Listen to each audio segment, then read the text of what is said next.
28 जुलाई को पूरी दुनिया विश्व प्रकृति संरक्षण दिवस मनाती है। मरुधरा भी प्रकृति के संरक्षण और संवर्धन के अपने सदियों पुराने संकल्प को दोहरा रही है। ये दिवस हमें याद दिलाता है कि प्रकृति सिर्फ हमारे आसपास का परिवेश नहीं बल्कि हमारे अस्तित्व का मूल आधार है।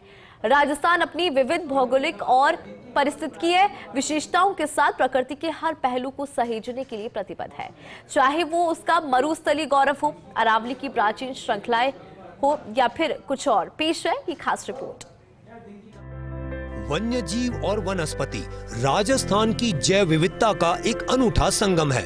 रणथंभौर, सरिस्का, केवलादेव घाना और मुकुंदरा हिल्स जैसे राष्ट्रीय उद्यान और वन्य जीव अभयारण्य न केवल बाघ, तेंदुआ, भालू और विभिन्न प्रकार के हिरणों का घर हैं, बल्कि असंख्य पक्षी प्रजातियों और सरीसृपों को आश्रय भी देते हैं। केवलादेव घाना राष्ट्रीय उद्यान तो यूनेस्को विश्व धरोहर स्थल है, जो अपनी प्रवासी पक्षी प्रजातियों के लिए विश्व प्रसिद्ध है।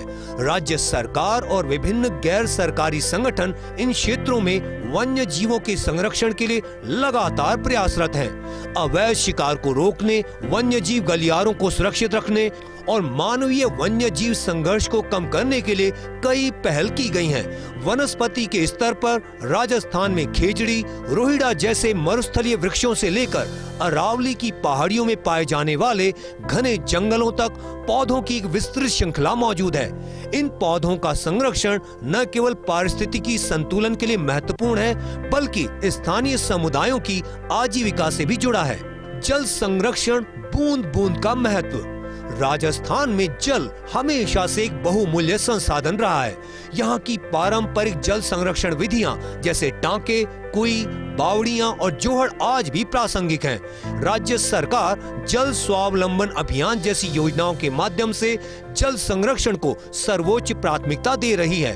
वर्षा जल संचयन, अपशिष्ट जल पुनर्चक्रण और सिंचाई में दक्षता बढ़ाने पर विशेष जोर दिया जा रहा है। झीलों और तालाबों का जीर्णोद्धार किया जा रहा है ताकि भूजल रिचार्ज को बढ़ावा मिल सके और जलीय पारिस्थितिकी तंत्र को बचाया जा सके।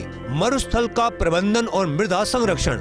राजस्थान का थार मरुस्थल एक अनूठा पारिस्थितिकी तंत्र है। मरुस्थलीकरण को रोकना और मरुस्थलीय पारिस्थितिकी तंत्र को बनाए रखना एक बड़ी चुनौती है।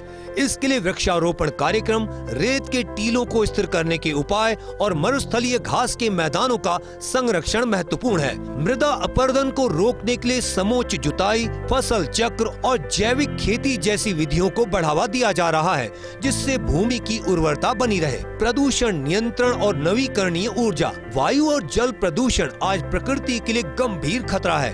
राजस्थान में औद्योगिक प्रदूषण और शहरी कचरा प्रबंधन पर विशेष ध्यान दिया जा रहा है। उद्योगों को पर्यावरण मानकों का पालन करने के लिए प्रोत्साहित किया जा रहा है और ठोस अपशिष्ट प्रबंधन के लिए आधुनिक तकनीकों को अपनाया जा रहा है। अच्छी खबर ये है कि राजस्थान नवीकरणीय ऊर्जा के क्षेत्र में देश का अग्रणी राज्य बनकर उभरा है। सौर ऊर्जा और पवन ऊर्जा संयंत्रों की स्थापना से न केवल कार्बन उत्सर्जन कम हो रहा है, बल्कि ये ऊर्जा सुरक्षा को भी बढ़ावा दे रहा है। ये प्रकृति के साथ सामंजस्य स्थापित करते हुए विकास की दिशा में एक महत्वपूर्ण कदम है। सामुदायिक भागीदारी और जन जागरूकता। प्रकृति संरक्षण केवल सरकारी प्रयासों से संभव नहीं है, इसमें प्रत्येक नागरिक की सक्रिय भागीदारी आवश्यक है।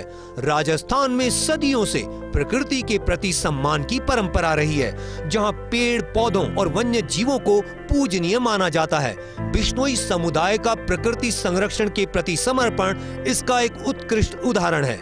विश्व प्रकृति संरक्षण दिवस हमें यह याद दिलाता है कि हमारा अस्तित्व प्रकृति के अस्तित्व से अभिन्न रूप से जुड़ा हुआ है। राजस्थान ने यह संकल्प लिया है कि वह अपनी प्रकृति को सहेजेगा, क्योंकि प्रकृति का संरक्षण ही जीवन का आधार है। यह केवल एक संकल्प नहीं, बल्कि एक जीवन शैली है जो राजस्थान के कण कण में समाहित है।